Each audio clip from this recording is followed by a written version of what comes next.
जितेश राजपूत जी। राधे राधे गुरुदेव।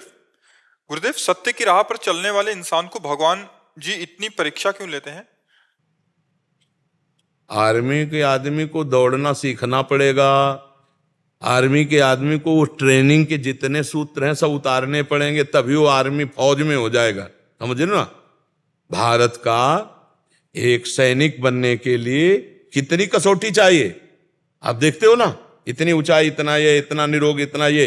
तो भगवान का पार्षद बनने के लिए कितनी कसौटी चाहिए? वही कसौटी होती है। सत्य के मार्ग पर चलने वाला कभी ये प्रश्न ही नहीं कर सकता कि इतनी कसौटी क्यों ली जाती है। नहीं नहीं, आर्मी में जो जाने की कोशिश करता है वो उत्साहित होकर सुबह रोज दौड़ लगाता है। वो हर प्रयास करता है, जानकारी करता है कि आर्मी वाले को क्या क्या सीखना पड़ता है। तो ऐसे हम भगवत प्राप्ति करना चाहते तो हमको जितनी भी कसौटी है वो हंस करके पार करना है। भाई पीएचडी तक जाना है तो आपको हर क्लास पास करना है। ये बहुत बड़ी ऊंची स्थिति भगवत प्राप्ति। तो इसमें सत्य में चलने, अभी सत्य को समझा नहीं।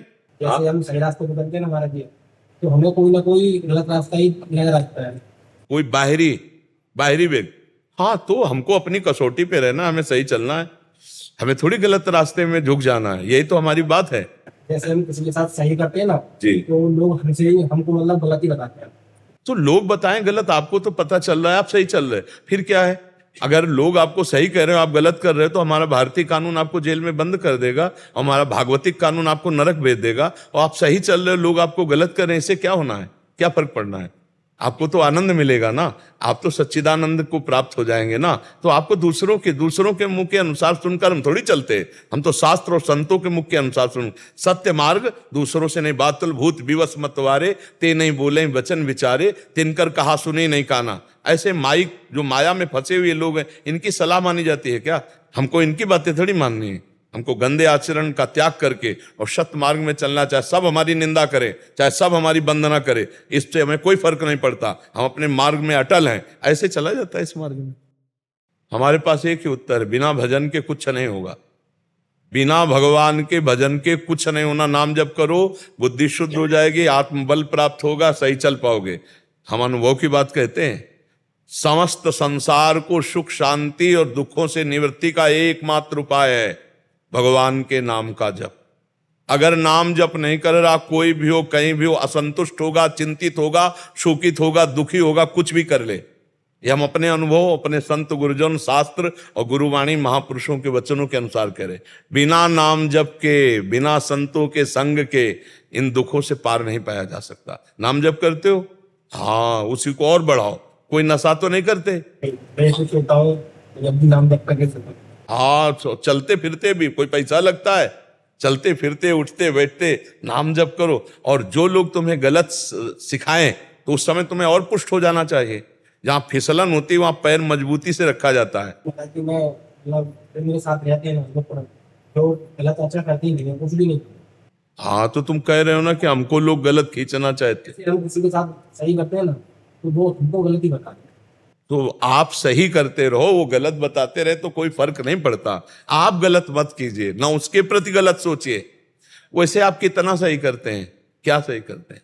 जैसे कि हम किसी के बारे में सही सोचते हैं तो हमें किसी के बारे में सोचने का मतलब क्यों है? जैसे हमने किसी के साथ सही किया, क्या किया? मतलब कि जैसे अच्छा, जैसे होता है ना, मतलब ज्ञान वगैरह, मतलब नहीं, आप वगैरह वगैरह क्या आप किया, क्या हमें बताओ ला। देखो, ऐसा इसलिए हम पूछ रहे हैं कि अभी आप थोड़ा भ्रमात्मक हो कि आपने कुछ कर सकते हो, किसी का हित कर सकते हो, किसी का मंगल। कुछ नहीं कर सकते। अगर किसी का मंगल होता है तो भगवान तुमसे करवा रहे हैं, ऐसा बात सोचो तो तुम दुखी नहीं होगे। और जब तुम अपने को करता मानोगे तो दुखी आ जाएगा। नहीं, तुम क्या कर सकते हो बच्चा? किसी का मंगल क्या कर सकते हो? तुम अपना मंगल नहीं कर सकते। अगर तुम कुछ कर सकते हो तो अपना विनाश ही कर सकते हो, अपना पतन ही कर सकते हो। अगर तुम्हें कोई उठा रहा है तो किसी संत की वाणी, भगवान की कृपा, ये बात सोचो ना, तो तुम्हें दुख नहीं होगा। तुमको सोचना है जो आदमी गलत सलाह दे रहा है, भगवान मेरी परीक्षा ले रहे हैं, मुझे पुष्ट होकर चलना है, मुझे गलत मार्ग में नहीं चलना। अगर किसी का हित हो गया तुम्हारे द्वारा तो सोचो भगवान की बड़ी कृपा जो मेरे द्वारा इसका हित करा दिया। अब वो पलट कर तुम्हें थैंक यू धन्यवाद बोले, या ऐसी आशा मत रखो। तुम्हारी बड़ाई करे, ऐसी आशा मत रखो। ये आशा तभी है जब तुम अहंकार से युक्त हो कि मैंने किसी का हित किया। ये सबसे बड़ा दोष है। भगवान हित करा रहे हैं। अब तुम्हें कोई गाली दे, तुम्हें कोई चाहे वंदना करे, तुम्हें दोनों बातों में समान रहना है, क्योंकि तुमने तो किया नहीं, भगवान ने तुम्हारे द्वारा उसका मंगल करवाया, हित करवाया। ऐसे सोचा जाता है, तब अहंकार रहित होकर भगवत मार्ग में आगे बढ़ा जाता है। अगर ये आएगा हमने इसका हित किया हमने, तो फिर देखो दुखी हो, वो गाली दे या ऐसा, तो फिर आप दुखी हो जाओगे। नहीं, जो दुख और सुख में समान होता है भगवान का भक्त होता है। आगे बढ़ो, नाम जप करो और सत्संग रोज सुनते रहो। मतलब गाली देते कुछ भी बोल दे कोई, तो मैं कुछ अरे गाली तो बच्चा तुम्हें क्या, भगवान को भी देते हैं लोग, नहीं है? अरे पूरी सृष्टि में अगर देखो तो 1000 भगवान की पूजा करने वाले, तो 2-4 तो गाली देने वाले मिलेंगे भगवान को भी। अगर आप देखो समाज में तो 1000 लोग नमस्कार करने वाले, तो 10-5 तो मिलेंगे गाली देने वाले। तो भगवान जब धूप देते हैं तो छाया भी देते हैं, जब दिन देते हैं तो रात भी देते हैं। इसलिए दुख सुख में समान रहना, तभी इस मार्ग में चल सकते हो। नहीं तो, और उसमें हमारा लाभ होता है। जब हमको कोई गाली देता है तो हमारे पूर्व में जो पाप हुए हैं वो नष्ट हो जाते हैं। हर चीज का विधान है। जैसे किसी ने आपको गाली गए, आपके हृदय में ताप हुआ ना, जलन हुई, और आप सह गए, तो आपके पाप नष्ट हो गए। आपने पलटकर जवाब दे दिया, गाली दे दी, तो बात नहीं बनी। तो हमको चुपचाप सह जाना है, जिससे हमारे पाप नष्ट हो जाएंगे, हम भगवान के मार्ग में आगे बढ़ेंगे। समझ पा रहे हैं आप? रजनी अमित अग्रवाल जी, राधे राधे महाराज जी। महाराज जी, सब कहते हैं कि बिना गुरु के गोविंद नहीं मिलते, क्या ये सच है? कोई इसका प्रश्न? रंगनाथ जी के दर्शन किए, निधिवन, राधारमण, सेवा कुंज, हमारे वृंदावन में बहुत सी ऐसी जगह है। इसके लिए गाइड की जरूरत है कि नहीं जरूरत है? जिसने सब जगह देखा हो, वो गाइड अगर हमें मिल जाए तो बिना किसी प्रश्न के हमको सहज में सब जगह दर्शन करा देगा। तो इस संसार समुद्र से मुझे पार करने वाला, इस भव समुद्र में मैं फंस न जाऊं, उसका ज्ञाता एकमात्र भगवान ही है। वही भगवान जब जिस पर कृपा करता है तो गुरु बनता है। बंदो गुरुपद कंज कृपा सिंधु नर रूप हरि, नर रूप धारण किया हरि ने कृपा करके, और वही हमें उपदेश करते, तो हम संसार से पार हो जाते हैं। बिना गाइड के हम किसी जगह का ज्ञान नहीं प्राप्त कर सकते, तो हम बिना किसी जानकार के हम किसी वस्तु का सही बोध नहीं प्राप्त कर सकते। तो सब अखिल ब्रह्मांडों का रचने वाला, अपने आप से अपने आप में खेलने वाला, जो अपने आप से अपने आप का सृजन करता है, अपने आप से अपने आप का पालन करता है, अपने आप से अपने आप का संहार कर लेता है, उसके रहस्य को बिना उसके कौन जना देगा? वही तो गुरु है। जो जना दे वही गुरु है, और जो जान गया वो उसी में लीन हो गया। जानत तुम्हें होए जाई, और सोई जानो जे दे जनाई। तो ये तो पक्की बात है, बिना गुरुदेव के कैसे जान सकते हो?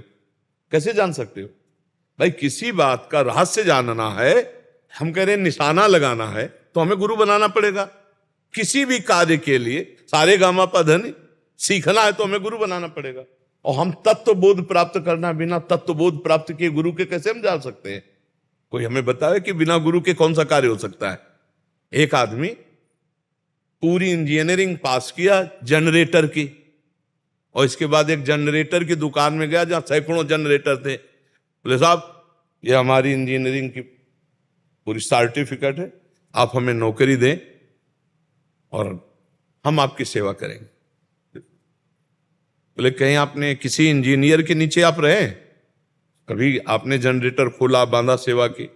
बोले ऐसा तो नहीं किया, पर पूरा ज्ञान है हमको, हमने पढ़ा है। तो उनका एक जनरेटर हम खोल देते हैं, तो आप बांध कर चला दीजिए, आपको जो उचित होगा उतने पेमेंट में आपको हम रख लेंगे। जनरेटर खोला, पूरा उसने बांध दिया। पढ़ाई की थी उसने, शास्त्रों से पढ़ाई की थी, बांध दिया। इसके बाद जनरेटर स्टार्ट किया, चला ही नहीं। 1 घंटा परेशान रहा। उसने कहा सर, बार बार मैं देख रहा हूं कि जो मैंने पढ़ा है वैसे ही मैंने पूरा, हर बुल्ट को जहां लगाना चाहिए वैसे पूरा सब। तो उनका, तुमने किसी इंजीनियर के नीचे काम नहीं किया, पढ़ाई तो की है, काम नहीं किया, इसलिए तुम जनरेटर पूरी शाम हो जाए तो नहीं चला सकते। मैं जान रहा हूं क्या कमी है, तुम पढ़े हो, कड़े नहीं हो। तो उनका साहब एक बार बता दिए गलती क्या हो गई? उनका, इसकी गैस नहीं काटी तुमने। बस गैस काटी, चल पड़ा। एक गैस ना काटने से पूरी पढ़ाई बेकार थी, जनरेटर नहीं चल रहा था। एक साधारण इंजन को चलाने के लिए एक चलाए हुए इंजन वाले व्यक्ति के नीचे कुछ दिन रहना पड़ेगा, तो भगवत प्राप्त महात्मा के बिना भगवत प्राप्ति का मार्ग कैसे प्रशस्त हो सकता है? जो अव्यक्त है, इंजन तो दिखाई दे रहा है, परमात्मा तो दिखाई नहीं दे रहा ना, दिखाई तो माया दे रही है ना, व्यक्ति वस्तु स्थान दिखाए। उस अव्यक्त को पाने के लिए बिना गुरुदेव के कैसे प्राप्त कर सकते हैं? अब आजकल गुरु चेला का एक मतलब सांसारिक संबंध माना जाता है। गुरु चेला का संबंध भागवतिक होता है। उपदेश दिया, उसके अनुसार तुम चलो दूर, ये चिपकने वाला थोड़ी होता है। हे दूर, अपने मार्ग में तुम चलो, अपने मार्ग में हम चलते, तुम्हें मार्ग बता दिया, तुम अपने मार्ग में चलो, तुम्हें जब प्रश्न हो तभी कर लेना, चलो अपने अपने मार्ग में चलो।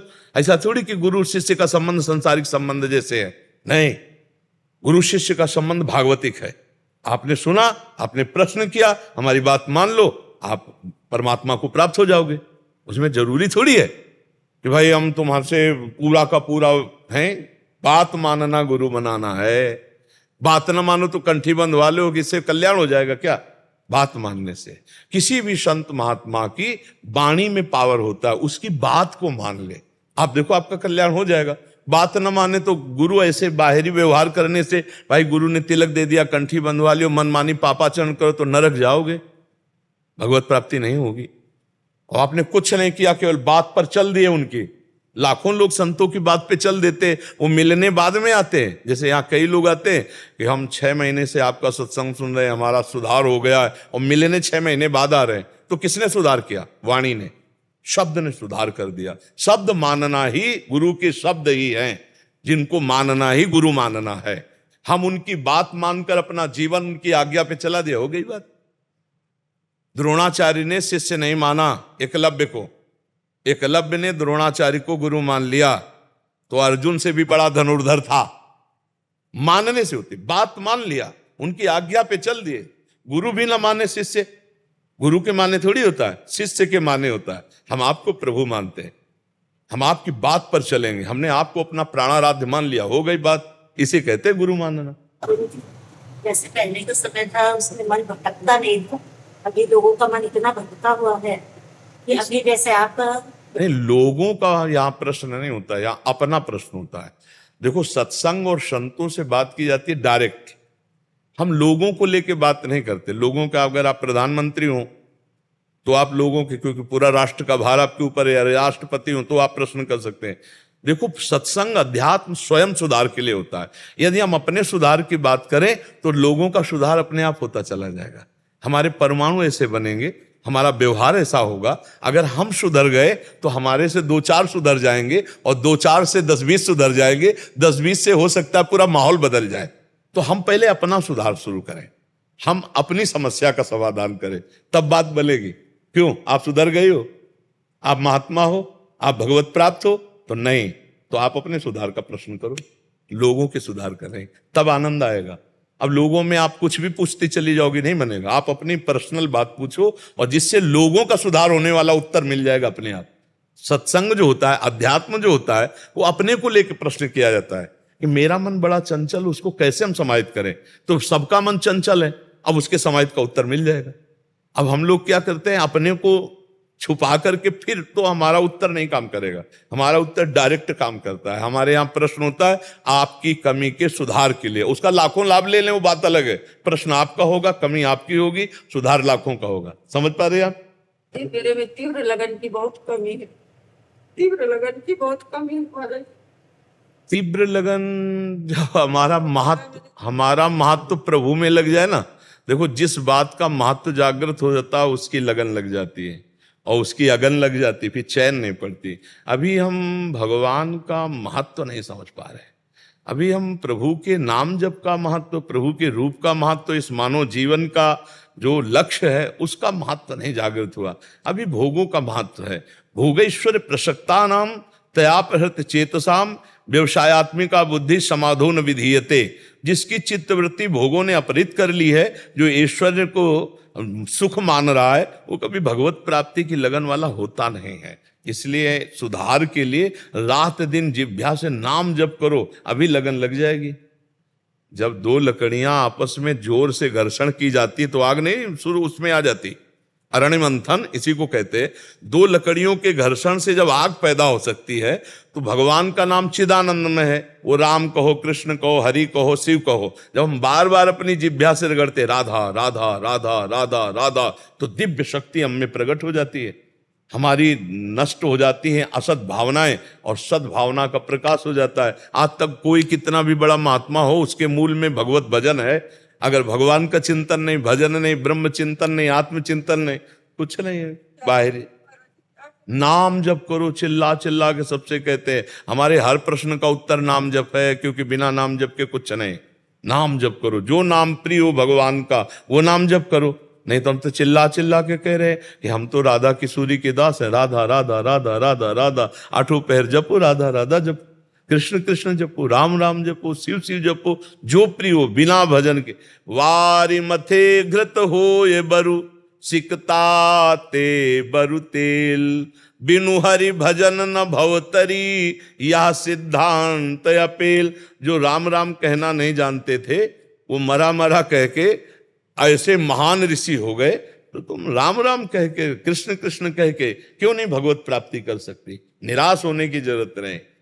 थोड़ा लड़ाई लड़े, अपनी जिह्वा को थकाएं, नाम जप करवाएं, भगवान की कथा सुने, भगवान की महिमा सुने। अभी भगवान में लगन लग जाएगी।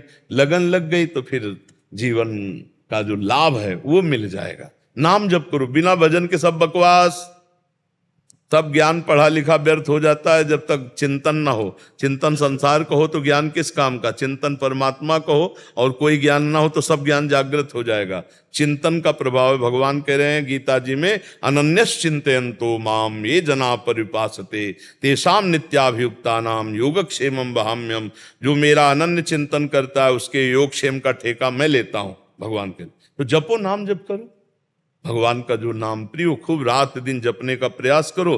सब भगवान की कृपा से ज्ञान हो जाएगा। वैसे संत मिल जाएंगे, वैसे ही मार्ग दिखाई देने लगेगा, वैसे शांति हो जाएगी। सचिन शर्मा जी गाजियाबाद से। राधा वल्लभ श्री हरिवंश। राधा वल्लभ श्री हरिवंश महाराज जी, आपके श्रीमुख से सत्संग में सुना था कि यदि जीवन में किसी का भी अन्य आश्रय है तो श्री जी की प्राप्ति में बाधा है। महाराज जी, ये शरीर एक रोग के ग्रसित है जिसकी वजह से आर्थिक दृष्टि से पूर्णतः इस शरीर की पत्नी पर आश्रित है। तो क्या ये मेरे तो जीवन उसको में पत्नी विचार का आश्रय करना चाहिए कि श्री प्रियाजू ने इसको निमित्त बनाया है। प्रियाजू ने निमित्त बनाया है। हम प्रधानता प्रियाजू के रखें। आ तो व्यक्ति से ही रहा है, व्यक्ति ही दे रहे हैं। भगवान थोड़ी प्रगट में या करके ये ले, भगवान प्रेरित करके दे रहे हैं। हम मान रहे हैं कि भगवान इसको भेजे। मान लो आपने 100 रुपया निकाला तो भगवान ने इसको प्रेरित किया कि 100 रुपया दो, तो 100 रुपया हमें मिला। तो हमारी दृष्टि भगवान पे, आप पे नहीं है। ऐसे ही भगवान ने पत्नी को तुम जानते नहीं हो, पूर्व में वो क्या थी और आगे वो क्या होगी तुम्हें पता नहीं है, लेकिन भगवान को पता है। और उन्होंने आपका जीवन साथी आपके मंगल के लिए वो व्यवस्था करा दी। तो आपको भगवान पर दृष्टि रखनी है और उस जो निमित्त बना है हम उसके प्रति नम्र रहते हैं। पर भावना हमारी है कि ये व्यवस्था भगवान की है, तो इसलिए हमारा अन्य आश्रय नहीं होगा, हमारा अन्य आश्रय नहीं होगा। जैसे अब हम आंख मूंद करके बैठे और सोचें कि हमारी व्यवस्था किससे चलती है, तो हमारी सीधी दृष्टि में आना चाहिए प्रभु वही सब कर रहे हैं। चाहे वो पत्नी रूप ले लें, चाहे वो मित्र रूप ले लें, भगत रूप ले लें, कोई रूप ले लें, वही कर रहे हैं, दूसरा कोई नहीं कर रहा। बस ये भावना संभालनी है। कर तो कोई रहा है ही है ना, किसी न किसी रूप में आ रहा है, वो उसी से व्यवस्था हो रही। लेकिन वो कोई जो दे रहा है वो हमारा भगवान है। सिर्फ आप जैसे तो हमें लग रहा है भगवान ने प्रेरित करके भेजा, इसलिए ऐसा है। भगवान का भाव हमारा आंतरिक रहना चाहिए। जैसे हमें किसी ने संभाला तो हम उसे साक्षात भगवान देखते हैं कि अरे हम तो गिर रहे थे, लेकिन ये जो दौड़ के आके पकड़ा ये मेरे भगवान है। हमारी दृष्टि व्यक्ति पर नहीं जाती, वो भगवान पर जाती है कि अरे भगवान है। तो भगवान के सिवा वो कोई है नहीं, ये शास्त्रों में लिखा हुआ है। तो फिर हम यही बात माने कि पत्नी में भगवान ही बैठ कर तो हमारी सेवा कर रही है। बस ये भाव रखना है। एक बार हम ट्रेन में जा रहे थे, भ्रमण कर रहे थे, तो महोबा से किसी ने हमें बैठाल दिया। अब वो बेचारा मतलब जैसी श्रद्धा उसकी, तो 3 स्टेशन की टिकट जनरल डिब्बे की, और ज़्यादा हम अंग्रेजी पढ़े लिखे हैं नहीं, कक्षा 9 तक पढ़े तो अंग्रेजी का ज्ञान है नहीं, तो टिकट मतलब टिकट और गांव में पैदा हुए तो हमको ये सब ज्ञान नहीं है, और बैठाल दिया हमको अच्छे वाले उसमें डिब्बे में, क्या कहते हैं उसको, हाँ। अब वो जब टिकट चेक करने वाला है तो 10वें स्टेशन पार हो चुके थे, महोबा से बनारस हमें जाना था, तो उसने कहा टिकट, तो उसने कहा ये टिकट तो 3 स्टेशन की और जनरल की है, कहाँ जा रहे हो? उनका वाराणसी। तो बड़े अभद्र तरीके से वो बात कर रहे थे। मतलब साधु की वक्त तो कोई श्रद्धावान जानेगा, संसारिकता में क्या वक्त जाने। तो ऐसे अभद्र शब्दों का प्रयोग करके और खड़े हो। हम खड़े नहीं हो पाए कि ऊपर एक आदमी सो रहा था, वो नीचे उतर आया, अंग्रेजी से बात की उनसे। अब हमको तो पता नहीं क्या बात अंग्रेजी से की, पैसा निकाला और इतनी बड़ी कागज वाली टिकट हमको दी और कहा आप बैठ जाइए, और उनसे कहा आप जाइए, और वो चले गए, और वो फिर लेट गया। कोई राधे श्याम नहीं, कोई मतलब। ये कौन था? ऐसे लोक दृष्टि से देखा जाए तो दयालु व्यक्ति कोई था, लेकिन हम जब अपनी दृष्टि से देखा तो मेरा भगवान था, क्योंकि मुझे कुछ पता नहीं, मैं उनके सहारे हूं। ये टिकट ले, बैठा दिया और सारी बात उनसे करके उनको वापस कर दी। भगवान हर घटना, हर परिस्थिति में कोई व्यक्ति रूप होता है, लेकिन हम व्यक्ति रूप देखते हैं तो संसारिक हैं, हम व्यक्तित्व का नहीं देते, हम उस समष्टि परमात्मा का देखते हैं। पर इससे बड़ा क्या सम्मान होगा कि मुझे व्यक्ति न मानकर सीधे परमात्मा मान रहे हैं कि आज मेरे परमात्मा ने ये रूप धारण कर मेरी रक्षा की। आप समझ रहे ना? इसे अनन्यता कहते हैं। हर वस्तु, हर व्यक्ति, हर स्थान, हर घटना, हर परिस्थिति में अपने भगवान को देखना, यही अनन्यता का। इसका मतलब ये नहीं कि केवल सीधे भगवान थाली लेके आवे तो हम पाएंगे, नहीं तो हम नहीं पाएंगे। ऐसा कभी नहीं किसी महात्मा के साथ हुआ। आते हैं भगवान, लेकिन किसी न किसी रूप में आते हैं, हमें पहचानना है ये सारे रूप उन्हीं परमात्मा के, उनके सिवा कोई नहीं है। भाई यही बात जान लेना अनन्यता है। सो अनन्य गति जाके असमति न टरे हनुमंत, मैं सेवक सचराचर रूप स्वामी भगवंत। हे हनुमंत, उसी को अनन्य भक्त कहते हैं जिसकी ये मति रहती है कि मैं सेवक हूं, चराचर जगत मेरे स्वामी का रूप है, मेरे भगवान का रूप। खत्म खेल। अनन्यता में कभी कोई बाधा नहीं। आप समझ पा रहे? मोहित जी, राधा वल्लभ श्री हरिवंश महाराज जी, पूज्य गुरुदेव, आज से 1 वर्ष पूर्व आज के ही दिन आपसे एकांतिक वार्तालाप में आपका दिव्य दर्शन व सानिध्य प्राप्त हुआ। उसके बाद जीवन में काफी सुधार भी आया और व्यसनों से मेरे को मुक्ति मिली, शराब मांस आदि मैंने छोड़ दिया और राधा नाम जप करने लगा। गुरुदेव, आपका दास एक कपड़े का दुकानदार है। आपके कहे अनुसार हिसाब में एक दाम में विक्रय करते हैं, लेकिन हमें कपड़ा बेचने के लिए काफी प्रलोभन एवं लुभावनी बातें करनी पड़ती हैं। ऐसे में हमसे कोई त्रुटि तो नहीं हो रही? किसका प्रश्न? हाँ, नहीं, अपने सामान को बेचने के लिए प्रशंसा तो करनी है, पर हमको घटिया सामान नहीं देनी और झूठ नहीं बोलना। जैसे कोई भी सामान है तो खरीदने वाला जानता है कि ये मुनाफा लेके ही बेच रहा है, और सब कोई जानता है कि दुकानदार का मतलब है कि वो अपना घर परिवार इसी से चला रहा है। बिजली खर्चा है, नौकर का खर्चा है, घर परिवार का खर्चा है, तो लेने ही इसी बात के लिए गया है। वो ऐसा नहीं कोई जानता है कि बिल्कुल जो खरीद के लाया उसी दाम में दे देगा। तो जैसे कुछ लोग इसे झूठ बोलते हैं कि भाई हम आपके लिए कह रहे हैं, बिल्कुल नहीं बच रहा है, ऐसे बोलते हैं लोग, कसम से बिल्कुल नहीं बच रहा। ये सब नाटकबाजी करने। वस्त्र बहुत बढ़िया हो, उसकी कीमत फिक्स हो। जैसे कोई कहे 130 का उधर मिल रहा था, आप 160 का दे रहे हो, हम यही 160 का देंगे। 130 का मिल रहा है, आदर से आप ले लीजिए जाके, 5 पैसे कम नहीं। बिल्कुल अपने पे टिके रहो, झूठ बोलना नहीं है कि भाई हम इतने का लाए हैं, इतने का, कुछ नहीं। सीधी बात है, अच्छा कपड़ा रखो, अच्छी क्वालिटी का रखो, जैसी जैसी क्वालिटी है उसके अनुसार उसका दाम अपना मुनाफा लगाकर फिक्स कर लो कि इसका अधिक से अधिक मुनाफा 20 रुपया, तो हम 20 रुपया का मुनाफा ले रहे। बताने की जरूरत नहीं, उसको बोल दिया। इसमें कोई हानि नहीं। अपनी वस्तु बेचने वाला प्रशंसा करता है अपनी वस्तु की, पर उसको झूठ प्रशंसा न करे। जितनी क्वालिटी का है, जितने दाम का है, उससे हम प्लस करके अपना मुनाफा करके बेच रहे हैं, उसी के हिसाब से प्रशंसा कर रहे हैं। अब घटिया माल को अच्छा माल बता करके हमें नहीं देना है। ये 40 रुपया मीटर का या 180 रुपया मीटर का है, इससे कई गुना बढ़कर इसका सूत मजबूत है, ये इससे कमजोर है, तभी 40 रुपया मीटर है। तभी 180 रुपया, बिल्कुल झूठ का। तुम सत्य में फिक्स दाम पर अच्छी वस्तुएं दो, जो अच्छे लोग हैं वो समझ जाएंगे इस दुकान में मूल भाव होने वाली बात नहीं, यहाँ फिक्स बिल्कुल अपने आप। और सबसे बढ़िया बात है कि धर्म से यदि आपको 500 रुपया मिल रहे हैं तो आपको सुख शांति मिलेगी, आपके परिवार में दिमाग की उलझने नहीं रहेगी, दिमाग से स्वस्थ रहेंगे। अगर धर्म से कमा के ले जाओगे तो परिवार में ही दिमाग की उलझन बढ़ जाएगी, दिमाग से अस्वस्थ हो जाएंगे लोग। अस्वस्थ दिमाग का मतलब भाई भाई में लड़ाई, पति पत्नी में लड़ाई, माता पिता के प्रति अभद्र व्यवहार, ये सब दिमाग के बीमार लोग हैं। जरा जरा सी बात में छोटा भाई बड़े भाई को मार रहा है, बड़ा भाई छोटे भाई को मार रहा है, ये सब दिमाग के बीमार हैं। यार उसी माँ के गर्भ से पैदा हुए है, अगर छोटी मोटी वस्तु उसके हिस्से में चली जाती है तो कोई बात नहीं, मेरा बड़ा है पिता की तुल्य है, या मेरा छोटा है पुत्र के तुल्य, खाओ पियो मौज करो यार, उसमें क्या लड़ाई झगड़ा। लेकिन दिमाग के बीमार लोग छोटी छोटी वस्तु में, छोटी छोटी जगह में अपने भाइयों की हत्या तक कर डालते हैं। आप तो समाज में सब देख ही रहे। तो जो अधर्म की कमाई है वो इस तरह से हमें पीड़ा पहुंचाती है। धर्म की कमाई में शांति रहती है, सुख रहता है, भगवान का भरोसा रहता है, और परिवार उन्नतशील होगा, दीपक की तरह जलेगा लेकिन बहुत काल तक। और ये अधर्मी लोग जो है ये हाइलोजन की तरह बढ़ेंगे लेकिन फ्यूज हो जाएंगे। घूस लेकर के, नाना प्रकार के अधर्म आचरण करके, दूसरों की हिंसा करके जो पैसा कमाया जाता है ना, वो बहुत जल्दी विनाशकारी खेल में होता है। पूरा परिवार का परिवार गाड़ी में ही भुन जाते हैं, एक्सीडेंट में ही पूरा। ये समझो ये कर्मों का फल है।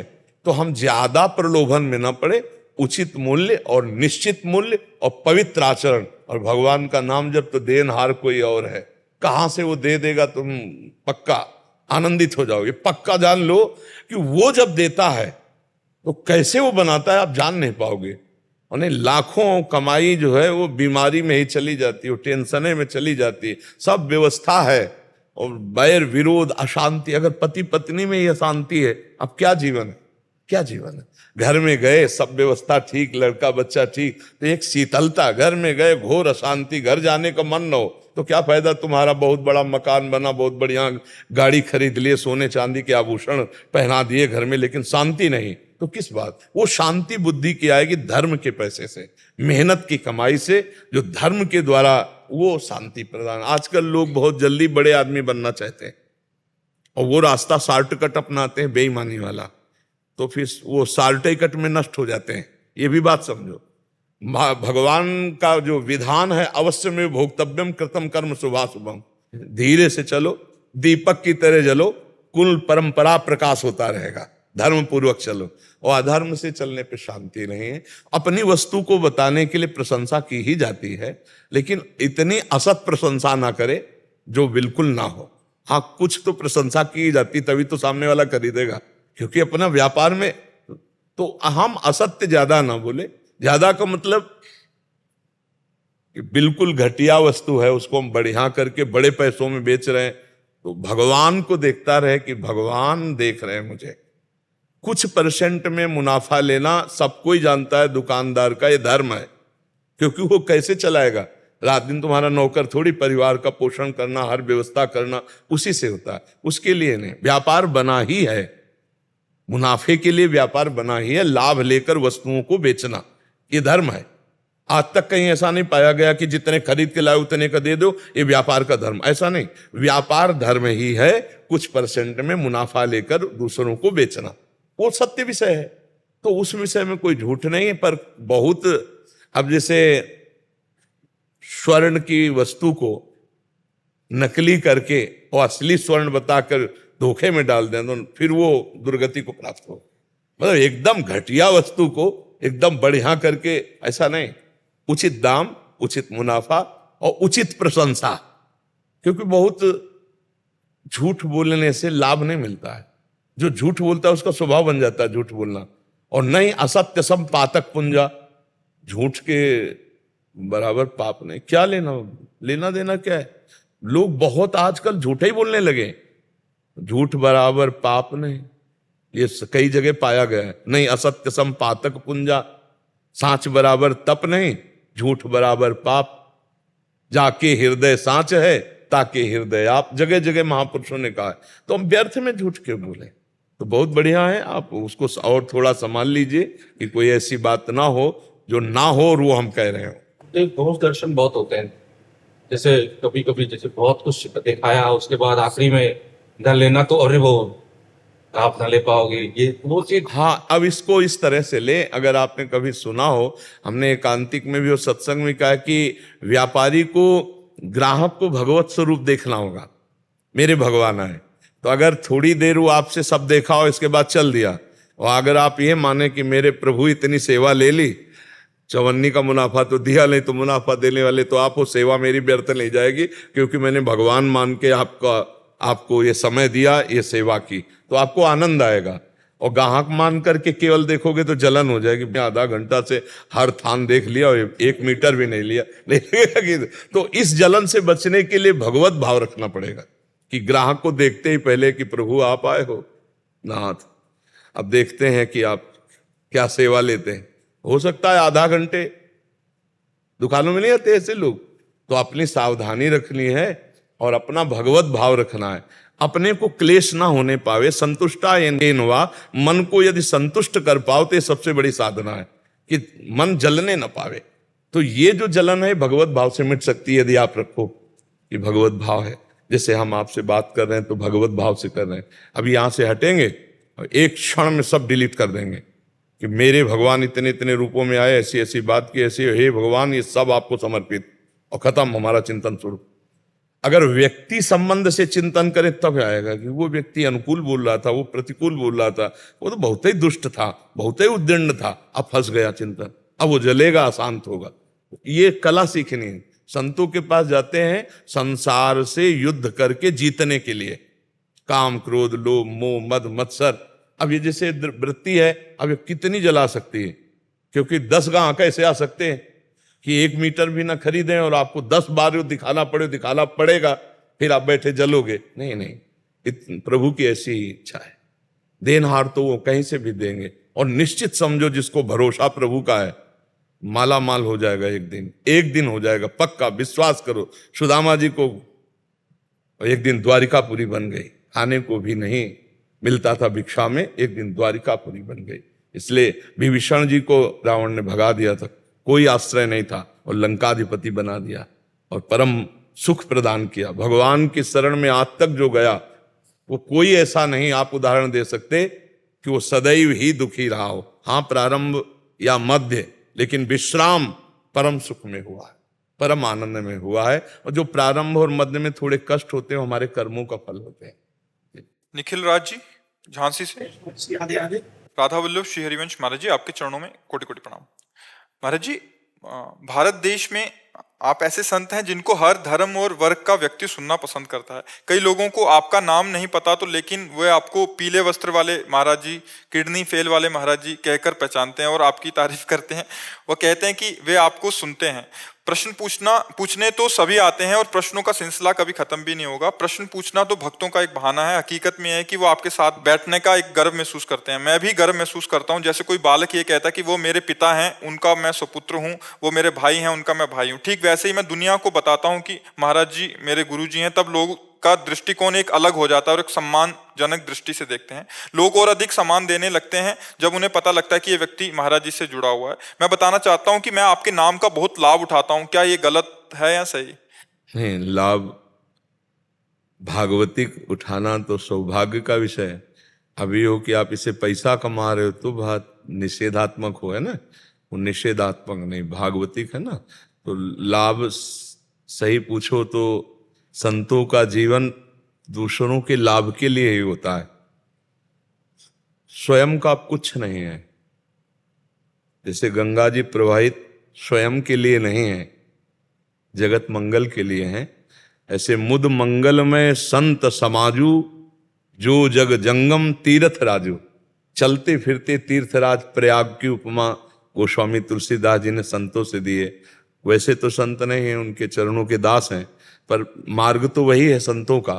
तो हमारा जीवन सर्व लाभ के लिए, सबके लिए है। वो लाभ दूषित भाव से न लिया जाए। अगर आप पर कोई कि आप प्रेमानंद जी के पास बैठते हैं, मिलते हैं, तो आपको आदर की दृष्टि से देखता है, तो आपका व्यवहार और सावधान हो जाना चाहिए कि मेरी छोटी सी गलती उनको गाली दिलवा देगी। समझ रहे ना? तो आप और अच्छे बनते चले जा रहे हैं, आप और फिल्टर होते चले जा रहे हैं, अपना सुधार करते। ये है संत का लाभ कि मेरा नाम उनके नाम से जुड़ गया है, मेरा जीवन उनके जीवन से जुड़ गया है। अब मुझे और सावधान रहना, मेरे से अगर कोई गलती हुई तो कहेंगे यही प्रेमानंद का संग करते हो, यही तुम्हें लाभ मिला है, गाली मिलना शुरू हो जाएगी ना। तो ये जो लाभ है ये आपके उत्थान के लिए है, ये आपके मंगल के लिए है। इसको अंदर हर्षित होकर के नहीं भोगना है, सावधान होकर के इसे स्वीकार करना है। ये बहुत सावधानी रखनी कि मेरा नाम उनसे जुड़ गया है। कहीं कोई ऐसी त्रुटि, कहीं कोई ऐसी हमारी चेष्टा जो हमारे गुरु को या हमारे संत को गाली पहुंचा दे, ये तुम्हारा इतना भी ज्ञान तुम्हें नहीं हुआ, तुम उनके हो, समझ रहे ना? आपके अब आपको प्रेमानंद जी के हो, इसके बाद कोई गंदे आचरण करते मिले तो आपको खुद मन शर्म में रहे कि मैं नहीं ऐसा कर। ये आपका उत्थान, संबंध क्या कर रहा है?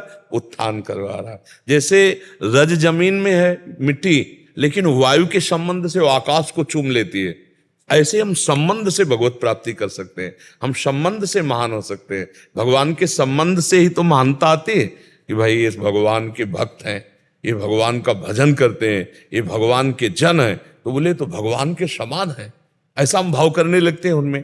तो हमारा ये लाभ लेना बहुत सही है, लेकिन उसका गलत ढंग से लाभ लेना, दुरुपयोग करना, वो ना होने पावे जीवन में।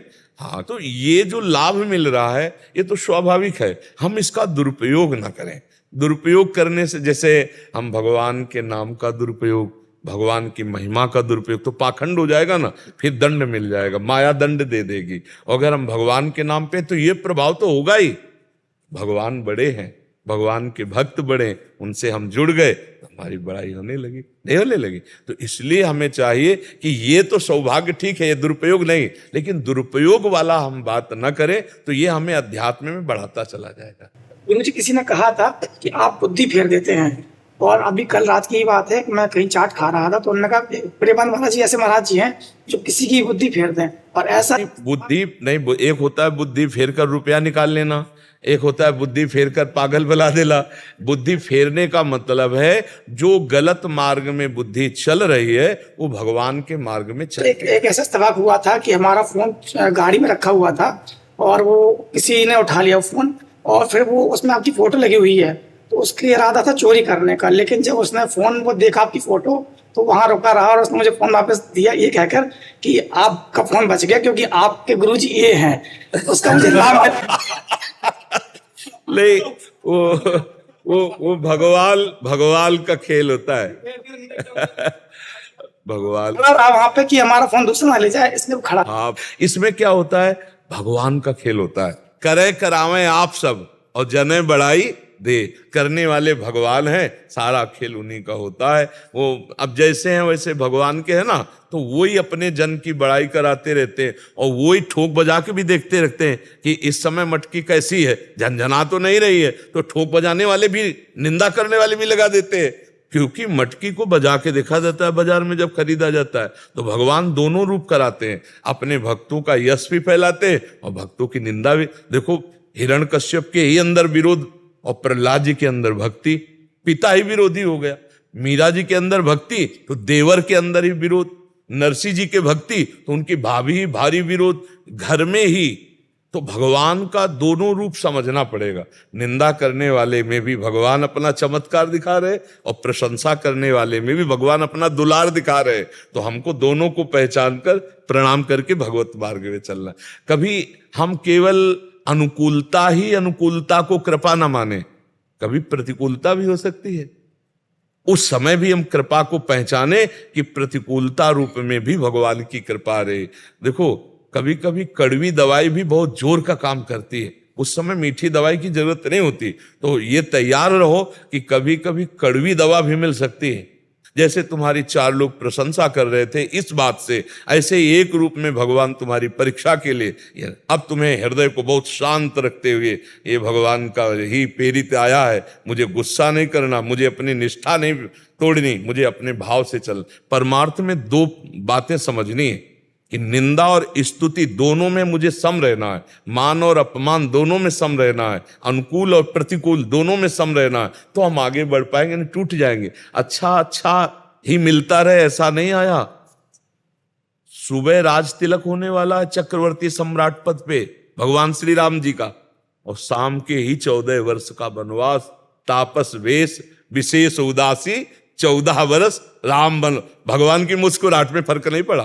तो हम उन्हीं के दास हैं, हम उन्हीं के सेवक हैं, हमको वैसे ही स्वभाव उन्हीं के बल से धारण करना है कि जय जय तो मुस्कुराहट, और निंदा हो रही तो भी मुस्कुराहट। हमको ये देखना है कि हम में कमी तो नहीं, अगर हम में झूठ है, हम में छल है, तो भगवान वहां से बोल रहे मुझे सुधार करना चाहिए, और अगर नहीं है तो मेरी परीक्षा हो रही, मुझे शांत होकर उसका उत्तर देना चाहिए। शांति ही उत्तर है, शांत ही हो जाओ, बस इसी का उत्तर। अगर कोई कभी आपके इष्ट की, आपके गुरु की, आपके प्रिय की निंदा कर रहा हो, तो उस समय शांत होकर उसका उत्तर यही, वहां से चल दो।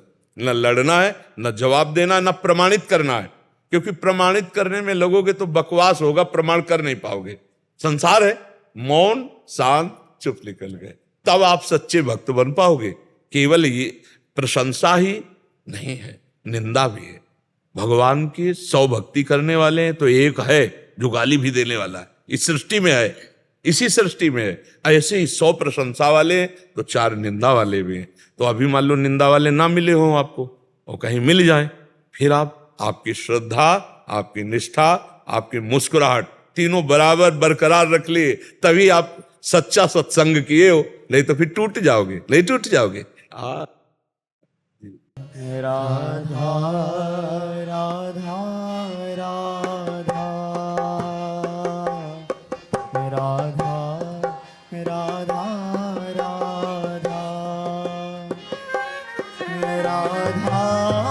राधा राधा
राधा